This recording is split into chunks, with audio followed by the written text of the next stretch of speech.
If I can find a mute button. Good evening, ladies and gentlemen. Welcome to another marvelous episode of the latest and greatest sports news.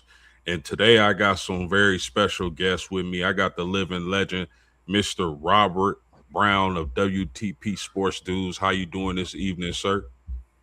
I'm feeling good post game. Thanks for having me this evening. I didn't get to get on Tuesday, so I'm looking forward to it tonight. For sure, man. And I got my homie of Level Up Sports 10, Moss Berg. How you doing this evening, homie? Man, I'm thankful, blessed, man. Enjoying the day off work. It's been a crazy day in this heat, man. Spent some time with my daughter, man, who's going to the ninth grade today. So, just soaking up this summertime, man, and enjoying as much as I can, and ready to be doing what we do best, man. And I'm thankful for you to have me as well this evening. And it's good to see Unc in the building as well. No doubt about that. Hit that like button, subscribe to the channel, whichever channel you watching this live from. These are some of the finest sports analysts you'll find across YouTube. Yes, sir. Yes, sir. Man, it's starting to heat up, fellas. It is hot outside. I know if it's hot here, it's pretty much the same thing in Ohio. Um, but a lot of action around the sports world. We got the NBA playoffs kicking off. We got some big NFL trades to talk about. And somebody might be coming out of retirement, but we'll save that later. Let's kick it off with some NBA action. Rob, I'm Yes, gonna start sir. with you. The Knicks beat the Spurs in game one, 105-95. What did you see in this game? What I saw was that, man, the Knicks understood that they probably could have an advantage in the pick and roll game with the big guy Towns being a little bit more physical than what Wemby is with Brunson. And I think they used that to their ability a lot in game one and was able to steal that first game.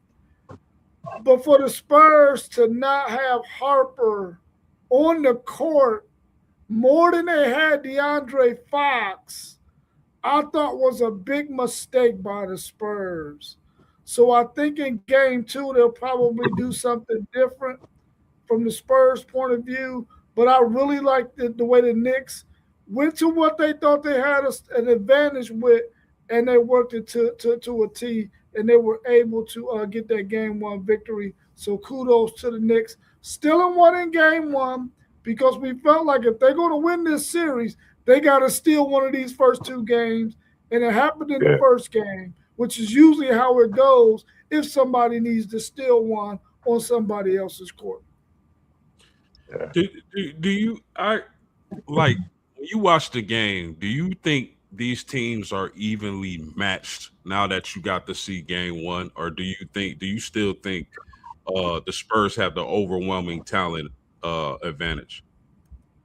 I think they're I think in terms of the bench and the players, the Spurs got more of those. But I think the Knicks, in terms of both of their starting fives and the first few guys off the bench, is relatively even. I think the Spurs got more bodies they can throw at the Knicks. But you Yeah. talk about the first seven players, it's relatively even, man, in my opinion. Yeah, I'm with you on that one. Mossberg, the Knicks beat the Yeah. Spurs in game one, 105-95. What did you see in this game? I seen the continuance as we talked about, man. We've been talking about this Jalen Brunson takeover. And as Unc said, this Knicks team is, they had to still win. And they statistically played the Spurs. 6 out of the 8 key stats, field goal percentage, 3-point percentage. When you talk about assists, steals, turnovers, they won the battles in those statistical categories. Those are key factors when you want to steal a game one. When you want to steal a game on the road, you have to play up to those standards. And they did that. They hit big shots, as we seen OG and we seen Brunson do late moments in this game. So I think, for me, this Knicks team is, we just spoke on the phone not too long ago.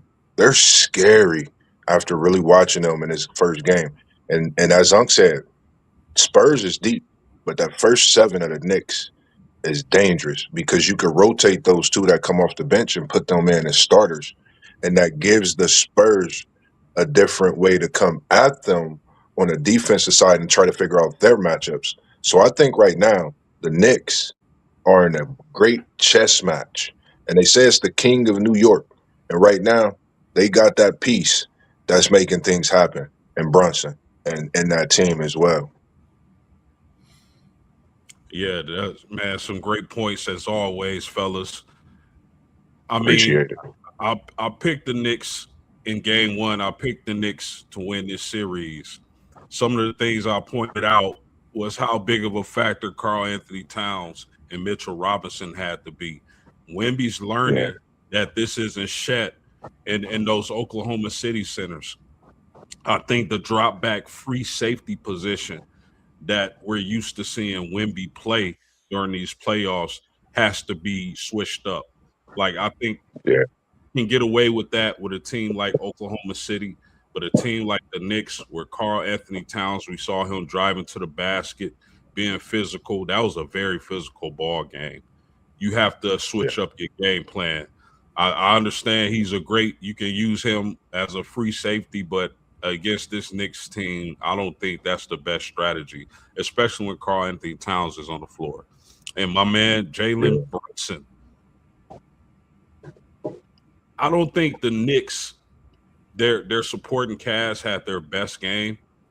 I definitely think Hart was huge. I think Brunson, man, late in the fourth quarter, being that closer, he was dynamic. And I knew coming in, Brunson was a great player, but to do it on this stage, man, in the NBA Finals with everything on the line, and you take over like that in the fourth quarter.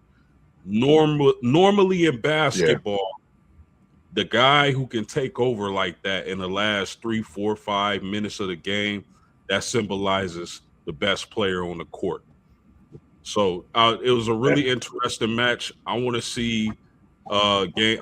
I'm fiending for game two already, fellas. I want to see what adjustments the Spurs make, and if the Knicks can continue can they go up 2-0 on the road in San Antonio. You might want to get them brooms.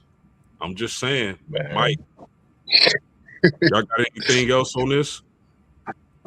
No. What's your thoughts on that? What's your thoughts on that? I just think when you speak on that going up 2-0, and when you speak on the brooms, we got to think, man, when the Knicks won game two against Philly, that anthem dropped. Once that anthem dropped, it's been a hit. And the Knicks feel it, the whole city, the whole state. I think the whole world feels that anthem. And I think when you have the Knicks in San Antonio, it felt like the Garden watching that game. That's the crazy thing. When you travel on the road in the playoffs, I think that makes you that much more dangerous. So I agree, man. I picked San Antonio in 7. But if the Knicks get game 2 in San Antonio, man, you might as well get a broom and put it on that wall, get ready for game 3, because it's possible. As we've been seeing what the Knicks been doing. They on record-breaking things in this playoffs. And teams is doing what they're doing have won the NBA championship. Randy Frere, I'm sorry, my man, if I butchered your last name, 4370. We really appreciate your comments, man, and we appreciate you being here.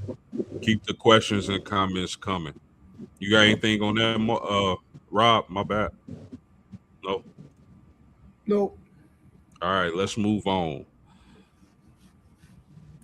Now I'm gonna start with you on this one, Moss. Where do you believe Brunson ranks amongst the best players in the NBA as of right now? Oh man, this is tough. It's something because we just spoke on it, and I said that Wemby took it from Shaw. We watched how Shy was the man on the mountain. We watched how Wemby became this man on the mountain, and now we watching Brunson take it from him. He just did it in San Antonio, so I got to go. Brunson is top 10 in the NBA respectively. Now I think you have to give him his credit, his due. He's not just taking his team to the playoffs multiple years; he's getting them to milestones they haven't reached in decades. So I'm going with Brunson, top 10 in the NBA. We had to look at this list at the end of the season, but I'm going to put Brunson in that 10. What you say, Rob? Man, Brunson is good. He is good. But, man, you could probably ramble off about 15 guys, man, that you would probably be like, is he better than this guy? Nope. Is he better than that guy? Nope. I think his stature and his size probably does him a disservice in this conversation about one of the best players in the NBA. If he was 6'5", 6'6", we would definitely be saying this guy is top 5, right? But the fact that he's a smaller guy is kind of hard to compare him with these big dudes who we see doing all of this stuff. And so, man, I think he's top 15, but he plays like he's top 5, though. He just don't have the size to allow you to put him there because of these other big dudes who is doing what they doing. You just can't put him ahead of them. But Brunson, I think the way he's been playing in the playoffs the last 2 years and the regular season, he's definitely top 5. I just wish he was a little bigger. Yeah. I mean, listen, I knew Brunson was a baller coming in, but like I said earlier, to do that on this stage with everything on the line, game 1 on the road against the Spurs, who I think everybody overwhelmingly picked in this series, that was poetry in motion. I love to see guys. See, people think that like clutch play is like 3 seconds left and you hit a shot to win the game. That's clutch. But me, I like 3, 4, 5 minutes to left in the game. The game is in balance. Y'all trading blows, and you take over those last couple minutes of a game. To me, that speaks volume. And I know Brunson is a smaller guy, but if he captures an NBA championship, in my opinion, going into next season, he's the first point guard off the board for me, which means he'll be top 5 then. Ooh. Any closing thoughts for y'all on this? No. I like the fact that you said that real quick with the last few minutes, like, that crunch time. I think me and you the same way, because that's one point, in the fourth quarter, you look at that moment, okay, it's 12 minutes. Okay, then it's 8 minutes. All right, I'm looking for 6.5. What's going on from 6.5 on out? What key moments? And Brunson, he hit free throws. He hits a jump shot. He gets to the lane. He steps up and plays defense, which is something that everybody been questioning over these years. So, like you said, I think, and we talked about it, if he's able to dethrone Wemby, and when I say dethrone Wemby, because right now Wemby's the face of the NBA, that's how I feel.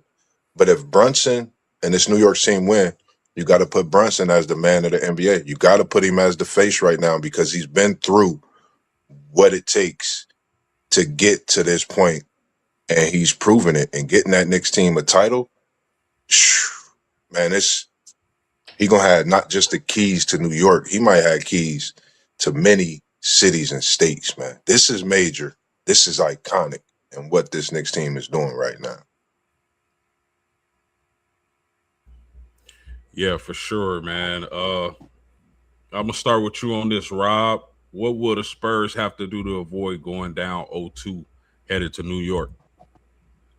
I think they're definitely going to play a little bit more physical, a little bit more athletic in this next game. They were able to put the Knicks in some situations where they were leaving guys wide open, and those guys was knocking down their shots. I think in the second half they sort of, just got outplayed. I think what the Spurs will end up doing is handling that pick and roll a little bit better than what they did in game one. And I think the coach will understand that, listen, I gotta put Harper on the court, bro. I can't leave Harper on the Yeah, sideline for older DeAndre Fox. Yeah, DeAndre Fox got the experience, but he is not a better basketball player than the young Harper kid. And he was playing lights out in the beginning of that game. And then you keep Fox in for these stretches and not Harper. I think that was a huge mistake. And I don't think their coach will make that same mistake. And we all know Wemby in a game after a loss, Wemby plays totally better than what he did in the game before. So I expect Wemby to play a lot better. I expect him to play the pick and roll better, and I expect Harper to get more time than Fox. Yeah, yeah. that's a really good point, man. I, Mossberg, what you got on this? I I agree, man. You know, Harp is my guy, man. I know one take Zay kind of got me hip to him. He spoke about him on a college season, him and Ace Bailey over at Rutgers, and I really started to watch this young kid, man. I'm loving him like no other. He's one of my guys, man. And if they don't give this guy the keys throughout the rest of this series, San Antonio is in trouble. They need to get that young man the keys. His pops got championship experience, and you're not talking about just one win or two title wins. He got multiple championships win, and that's his pops. So the experience is passed on down, and we seeing how great of a player he is. And I think they need to step up on the pick and roll. They need to play it high, coming across that half court because we know how New York want to set it, and they need to force that ball out of Brunson's hand quick to at least make that shot clock move a little faster so that pick and roll take a little time to give San Antonio some depth on that drop, when that comes on the defensive side. But outside of that, I think Hart is the answer to all the questions the Spurs looking for the rest of this series. He's a bad, bad boy. Do any of y'all think fatigue played a role last night in Wembanyama's performance? Hmm, that's a I good don't think so. question. Because one of the They things I have was they looking have at, go ahead, Moss. Nah, my bad. I think they just had enough rest, but this Knicks team will run. And I noticed that. I personally text you about that post. I thought he was injured, but I've been watching Wimby. I think he is a little tired, man. I think he is a little tired. Just that first postseason, that the the build up, all these things. New York is not just any team. It's not the same fan base as OKC. So it's a lot that's built up into this. So that will take a toll on you when it comes to making sure you get that rest. And they were saying something about it. Wemby won't get no rest in this series because that's just how it is. And then you got to go to New York. So it's gonna be even harder to sleep there. They said they not gonna let these guys sleep. They outside of the hotels all night. City that never sleeps. I think he is fatigued a little, just a tad. Yeah, that was one of my concerns going into the game. Like when you go 7 games against Oklahoma City, Yeah. and not just the physical strain, but the emotional strain. You see him crying after the win in Game 7. I was wondering if that could possibly have an effect on this series, Game 1 especially. But hey, we'll see if they bounce back in Game 2. Let's move on, man. We'll stick to the NBA, but I got a question for y'all, and I'll start with you, Mossberg. Where do you believe Giannis will end up playing next season? Now, before you answer that question, I think the Miami Heat are the favorite. Some other teams he could end up with, being Boston, Oklahoma City, teams like that. Where do you think Giannis will end up playing? It's crazy. You know, I I man, that's a great question, Post. When you think of Miami, everybody want to go enjoy that great weather, that great water, all the nightlife that you have in Miami. I I don't know. This is a tough one because we seen him stay in Milwaukee and he said he want to stay in the East, I'm going to say, I'm going to just throw Toronto Raptors out there. Blockbuster trade, Toronto, Miami don't sound bad. I'm going to just throw Toronto out there. A team that nobody seen years ago, and they shocked the world and they got Kawhi. And it brought them something special. So you just don't know what can happen in this NBA.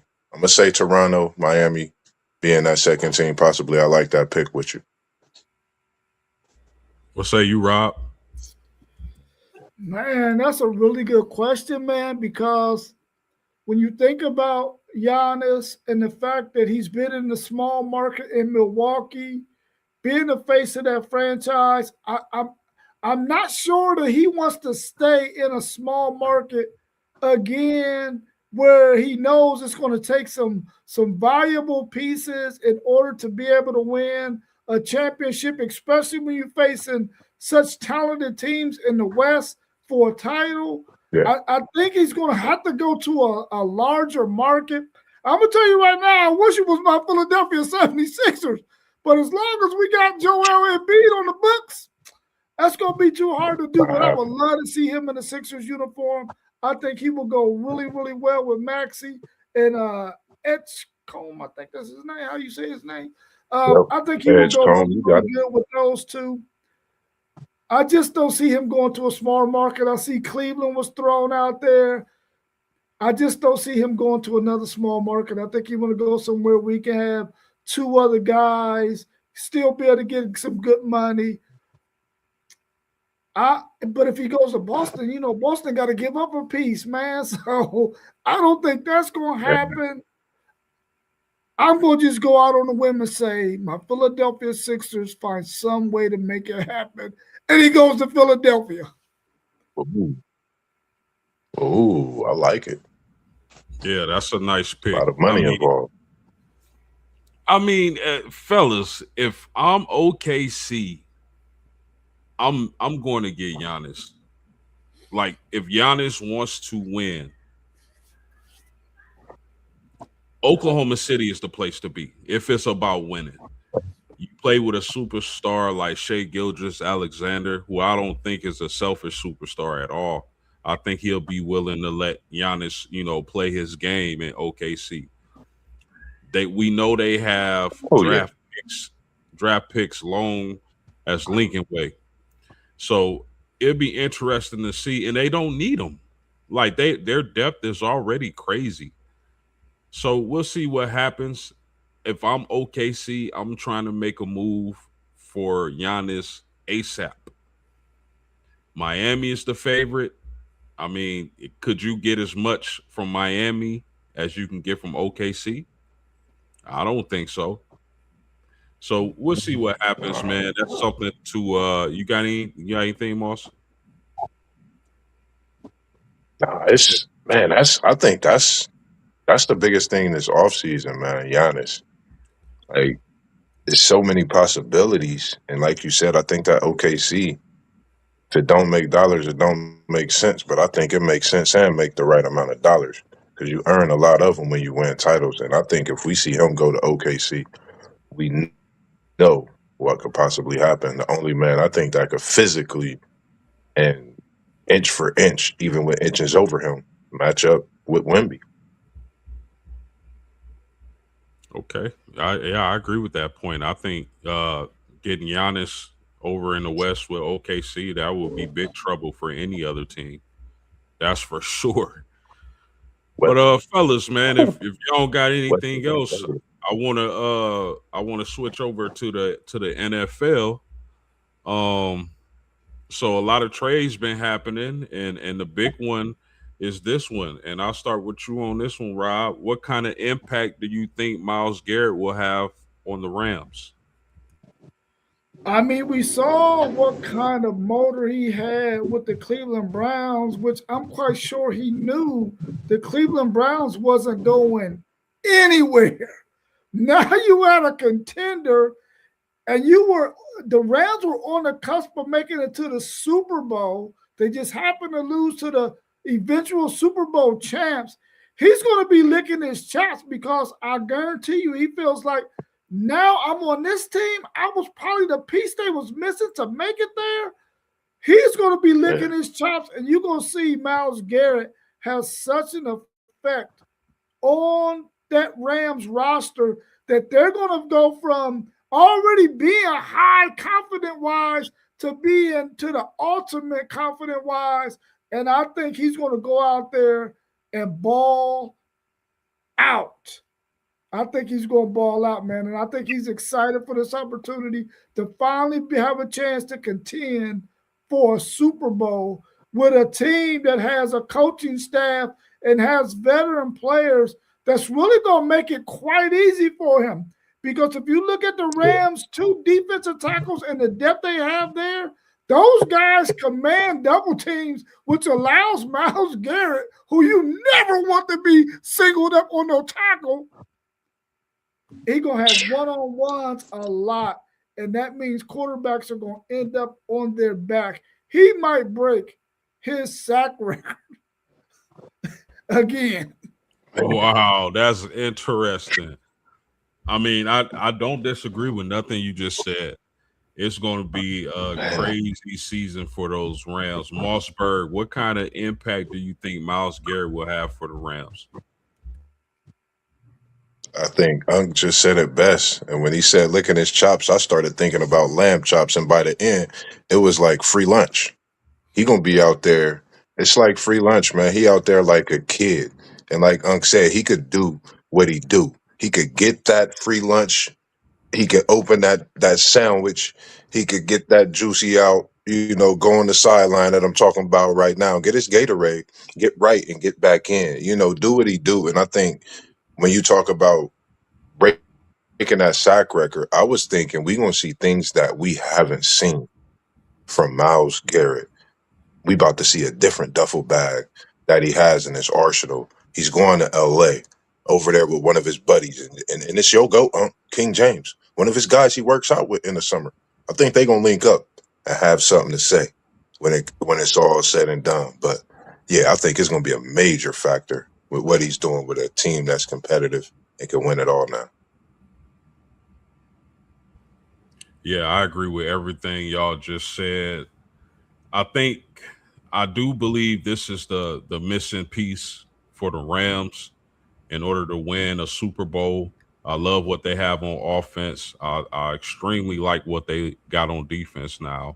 Those teams in their division, San Francisco, Seattle, and Arizona, now it's like there's nothing you can do to stop Myles Garrett. So you better get first downs before third and long or third and distance, whatever the case may be, because Myles Garrett is coming. And I think this was a genius move because I thought that I don't want to say they made a mistake taking the quarterback from Alabama that early, but I thought they could have went another direction to really enhance their chance to win a Super Bowl. But getting Myles Garrett from Cleveland, bruh, this was A+. This is cash money in the bank. Big move for the Rams. And I'm excited to see how their season unfolds. Any closing thoughts on this, fellas? No? Mossberg, do you like this deal for the Browns? You talking about that Seminole. You talking about first name Jared. That's a bad boy. I like this trade, Post. I think you getting a player in Myles Garrett that went to the Rams that's left, but then you get Verse, a young athletic who's increasing by the year. People forget what he's done in his college career coming into NFL. I believe he's already got him a Defensive Player of the Year award, not to mention all his accolades. But my guy, Verse, I think he's going to be a special talent. And no disrespect to Myles Garrett and what he's been for Cleveland. He's been the best thing smoking since he put on a jersey in Cleveland. But Cleveland have not got nothing done in those years, respectively. I think Jared Verse comes in, changes that. Cleveland Browns getting their offense together. I think they'll make a playoff run in these years of having Verse. And you go back and you think about it. Did the Rams get one in those few years? Did the Cleveland Browns elevate? This is something to look at. I love Verse being in Cleveland. I want to definitely get there and see this man, one of my Seminoles. And I think he's just a load waiting to unleash this coming season and doubt the naysayers. Everybody think the trade was a bad trade. Why they trade for Verse? If you really go watch this young talent in Jared Verse, man, he's special. I think you got a young Myles Garrett back in Cleveland with a little experience and a rookie of the year on his belt and more. So you saying Myles Garrett was the reason Cleveland didn't win? Because you just said No, I'm not saying that at all. No, what I'm referring to is his greatness. Was it helping Cleveland? At the end of the day, now that we look on it, his greatness was him. He was great. But at the end of the day, their offense. So with them making these changes, I think at the right time, he's going out towards the end of his time in his career. And I think he deserves not to get traded for some picks, but for this player in Verse and those picks for him to go to the organization he's going to. I think it's a win-win on both sides. I think you're talking about one of the greatest to play the game. Myles Garrett is special. Nothing against him at all. I'm saying this in regards to Cleveland. You getting another one in Verse. Find your offense. Find it fast. And you got to do something this time around because we don't want to sit back and look at this like, wow, the same Browns team with a great defensive end 10 years later. And I think this could possibly be something that change and having Verse, as Myles Garrett is going away, but in a potential to get him a title with Rams as we see. What you think, Rob? I like this trade for the Browns. I think the Browns were really smart right here. Finally, the Browns did something that was smart because really the writing was on the wall. Myles Garrett wanted out of Cleveland the year before.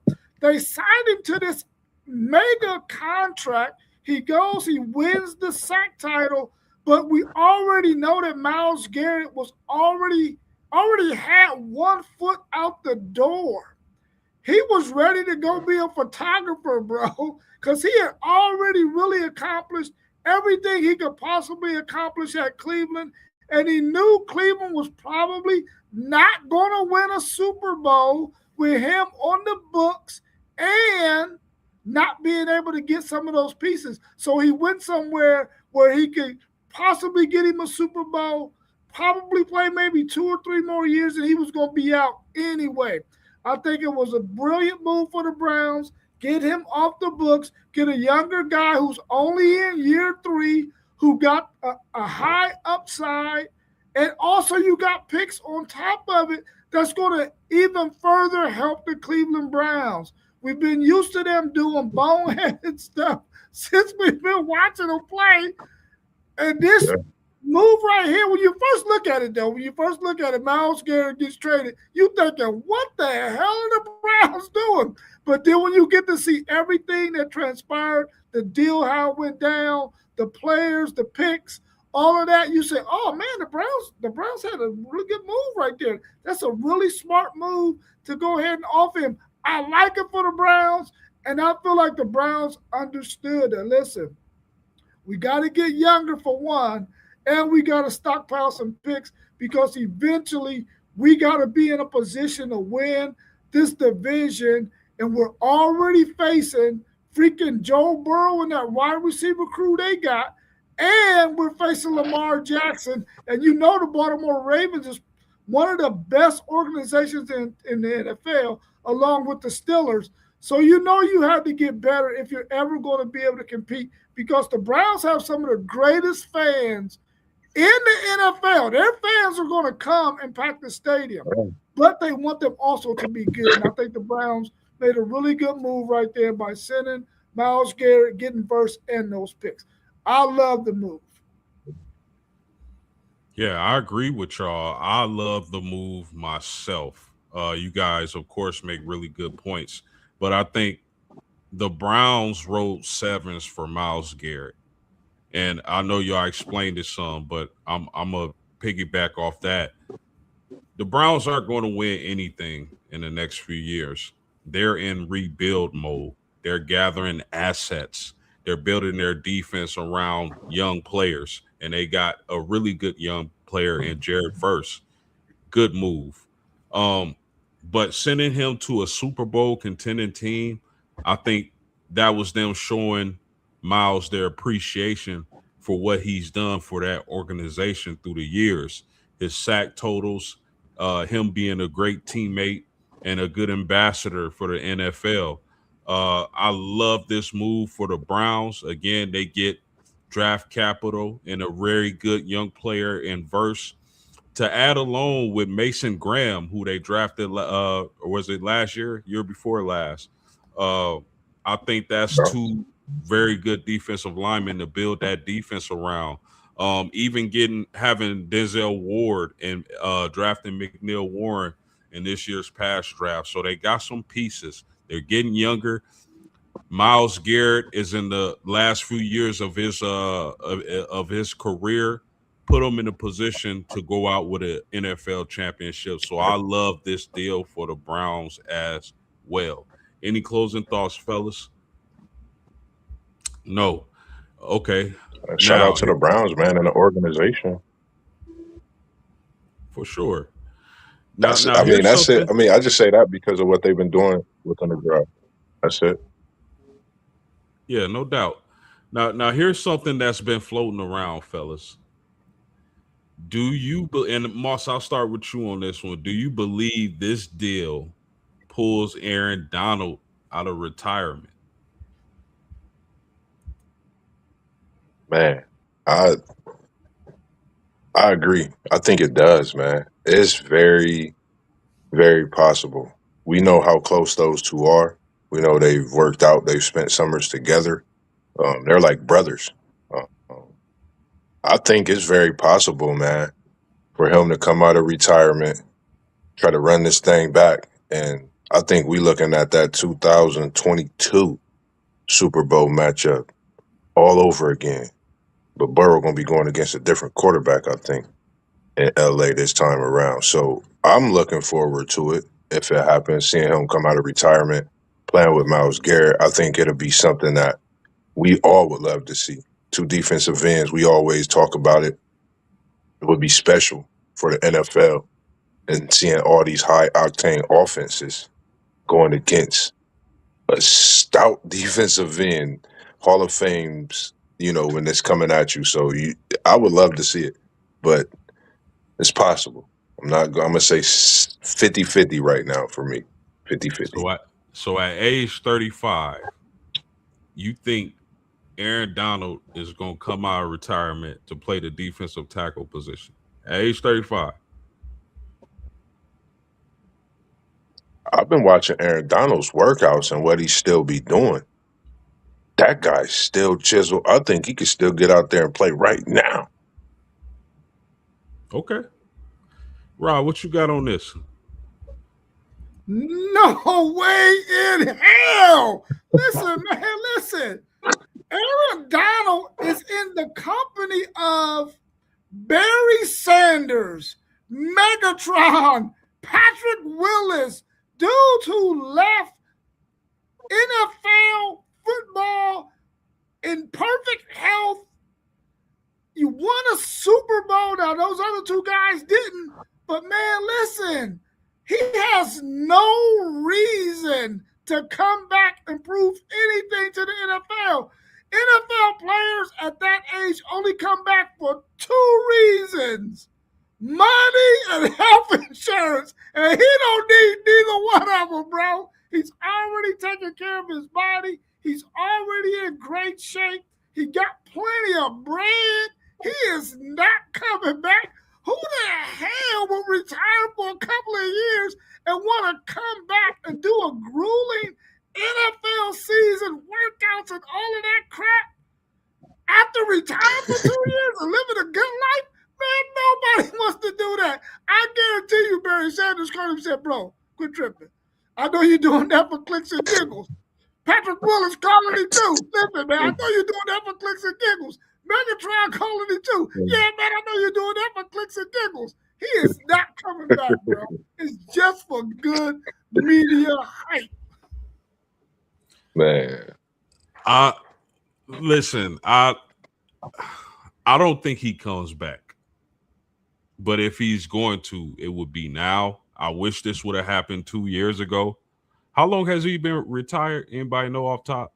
Is it 3 years? 2 or 3 years. 2 or 3. 2 or 3 years. 3.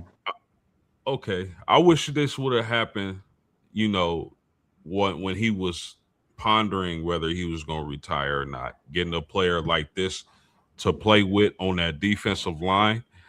Because if Aaron Donald is looking at this team, okay, he's been out for 2 or 3 years. He still stays in shape, even though he is 35 years old and plays a brutal position like defensive tackle.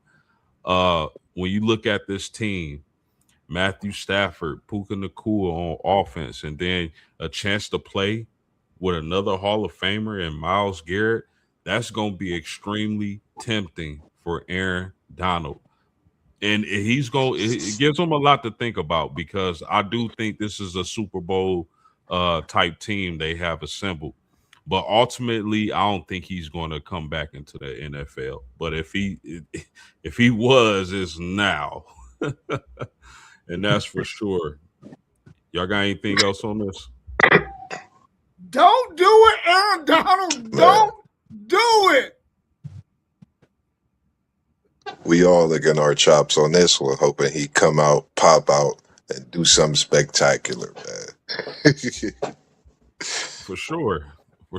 Because I mean, that's just that's nuts to think about. Like Aaron Donald and Myles Garrett on the defensive line together. Like, who wouldn't want to see that? We got Fisk on that line too. That'll be ferocious, bro. Yeah. It could get ugly fast. Yeah. Because there's no double teaming. You can't double team them both. Yeah. Bro, somebody gonna be free out of the 3 all day. That's for sure. So there was another big trade. I don't think we had an opportunity to talk about, but the Philadelphia Eagles, as expected, traded AJ Brown to the Patriots. Rob, what kind of impact will AJ Brown have for the Patriots this upcoming season? I think AJ Brown gets a bad rap, man, because people, say things about him when it comes to the locker room and his sideline presence and stuff like that. I think AJ Brown is an excellent football player. I think he's a really good person too. I think he's going to really help that Patriots team. I think he's at a point in his career where he wants to go out on a high note. I think his career is going to end with the Patriots, unless he's one of those guys who just want to keep on stacking a couple more dollars and ride somebody's bench or be a fourth or fifth option or something, which I don't think he would do, the kind of player he is. I think he's going to really help that locker room. I think he still has some left in the tank, at least a couple of more years. I think he's going to help Drake May on that team. I really like the move. And I think that was a good move for them to go out to a veteran wide receiver to help them out. And I think AJ Brown understands the position he is in later on in his career. He's probably going to go in there close to wide receiver 1. And kudos to him. I think they made a good choice by sending him to the Patriots, who made it to the Super Bowl, by the way. Yeah, no doubt about that, Rob. Mossberg, what do you got on this? What kind of impact will AJ Brown have for the Patriots this upcoming season? It's crazy to say, I think for when people listening to that, be like, what you mean major impact with the Patriots just getting to the Super Bowl? When I say major impact, Randy Moss got him a Super Bowl. This gives me that type of vibe with Drake May having a weapon, a major weapon. Drake May could get rid of that ball. He could spin that thing, as Parlay Po say. And I think their offense goes into another they go into a whole nother level. You're able to do so many more things on the offensive side now that you have that target that you have to double team. You're not going to be able to just play the Patriots and man up and do all these different type of blitzes. Have May confused. May has a target, and he know it's going to take two, so he could do his thing in that pocket, find other receivers, maybe get some scrambling yards. I think and take this New England Patriots team on the offensive side to another level. We know what they could do on the defensive side as well, as they were just like you said in the Super Bowl this past season. So I think it was a great move. Like you said, he ended his career here, but I think he's a misunderstood wide receiver that has great talent. Great talent. Yes, sir. I think this was an excellent move as well. The thing that works out for AJ Brown is he goes from one of the uh lower tier passing teams in the NFL to a top 5 passing team in the NFL. Drake May wants to get the ball downfield. They want to run the ball, but they do a good job of being balanced and passing the ball as well. And I think pairing him with AJ Brown was a no-brainer. It was a great move. AJ gets to be featured in an offense where he's the one and he knows he's going to get volume. I think they picked up another receiver from Green Bay, excuse me, but there's no question that AJ will be the one in New England. So I like this move for a young quarterback. I know he had a lot of success, but now he has his number one receiver. So to add with Romeo Dobbs, that's the wide receiver they got from Green Bay. So I love this move. Uh, when you look at Philadelphia, I don't think Makai Lemon is the type of wide receiver AJ Brown is. Makai Lemon, I'm pretty sure he'll operate in the slot mainly, but I think uh, the other wide receiver, Devontae Smith for the Philadelphia Eagles, I think he has a real good chance now that he's the true number one in Philadelphia to explode. He won't have the same volume that a AJ Brown will have in New England, but he'll definitely get the opportunities to put up big numbers. Any closing thoughts on this move, fellas? Man, Another thing about AJ Brown too, though, I is would the say fact go. that he's a chain mover, man. He's a guy on 3rd and 3, 3rd and 4 that he could just body up that DB and keep them chains moving, which when you got that option can open up your run game when you got a guy like Henderson who can go the distance or get the ball out the backfield. All those things open up for your offense when you got a wide receiver like AJ Brown, who is so effective on the third and short distances, catching the ball with his big body. Yeah.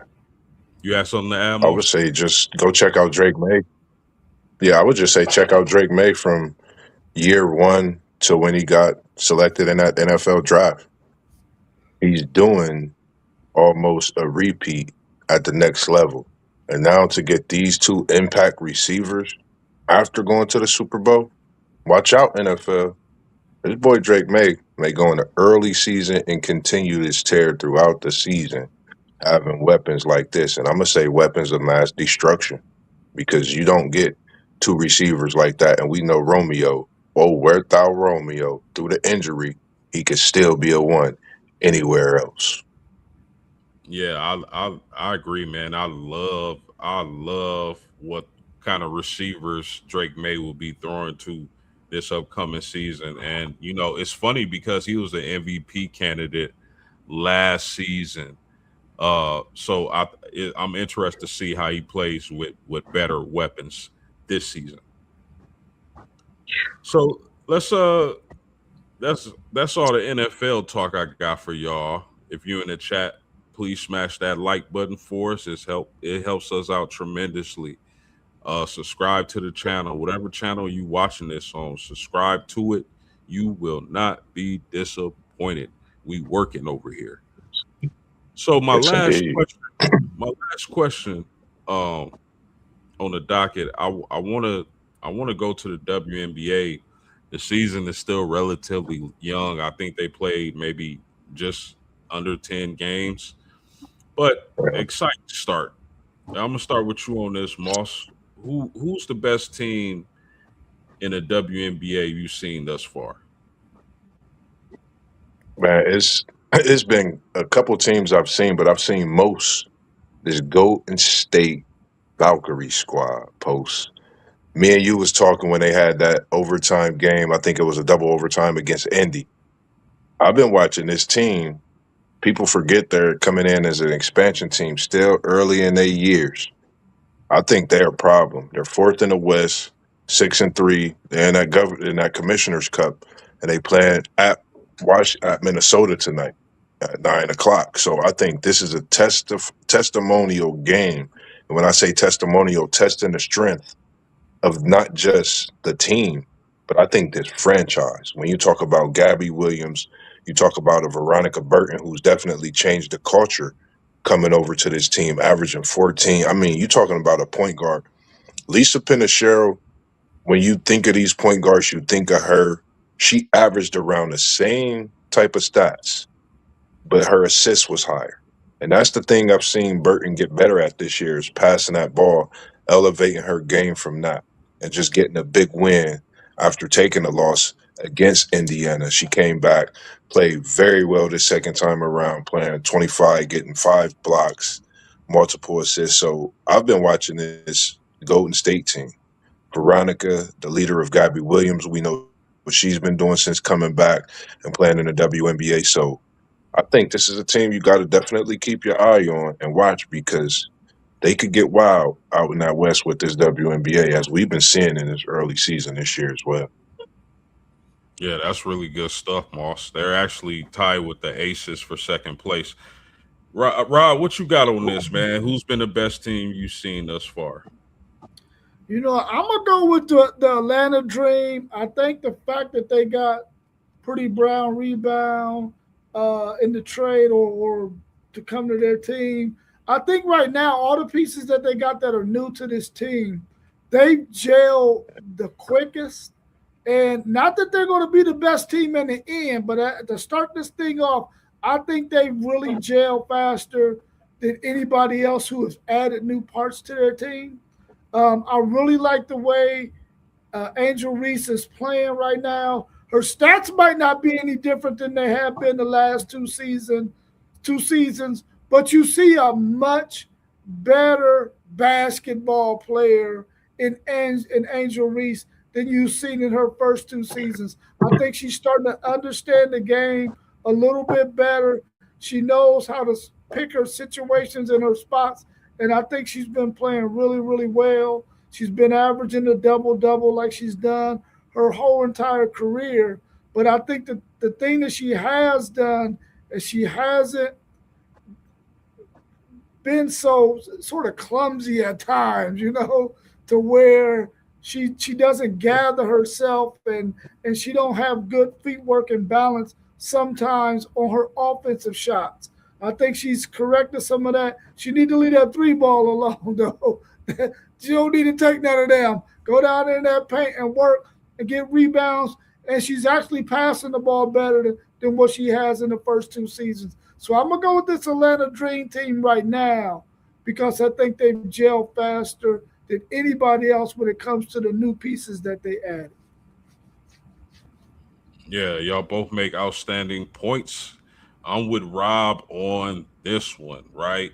And he just knocked down pretty much what I was talking about before the season started. Now, here's the thing about the Dream. Angel Reese is playing the five. Brianna Jones has been out. She hasn't played 1 minute. Their starting center hasn't played 1 second this season. She got injured in the offseason or before the season started. Don't know when she's coming back. So Angel Reese has had to slide to the five position. And I think she's really playing well. I think she mixes in well with this group. The chemistry, as Rob was saying, is there. They've gelled. But just to have Alicia Gray, Ryan Howard, Jordan Canada, those are some of the three best guards in the W. And then you add an Angel Reese. No Brianna Jones. Like I said, she hasn't played a second. I believe Atlanta is the best team right now. I know they're in a battle currently against the Fever in the Cup. But the team that's impressed me most has definitely been the Atlanta Dream. So I'm with Rob on that. Now I'm gonna say this: the most shocking team to me has been the Lynx in out west. They're first in the Yeah, West right now without their best yeah, player. So drafting Olivia Miles, I think Olivia Miles should have went first, but she slides to the Lynx.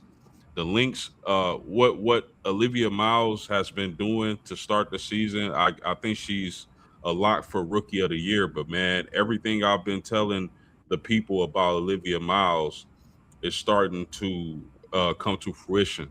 The Lynx have been extremely impressive without their best player playing a second this season yet. So out east, I'm gonna say Atlanta. Out yeah. west, Lynx.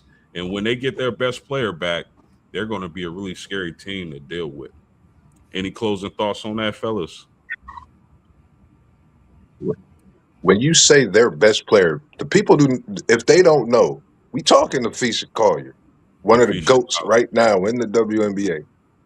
Collar, like she's. I mean, for like you said, Post. This team is special, and that's why I looked at this game with Golden State playing at Minnesota tonight, because I know how great of a team this Minnesota team is. But if Golden State could get this Commissioner's Cup win tonight, I think it shows a lot at on where they are at this point in the season. Even though it's early, as we've been seeing this WNBA this season, it seemed like it's in a way of a playoff at different points in the games that's played. But from here on out, I think every game means that much and some.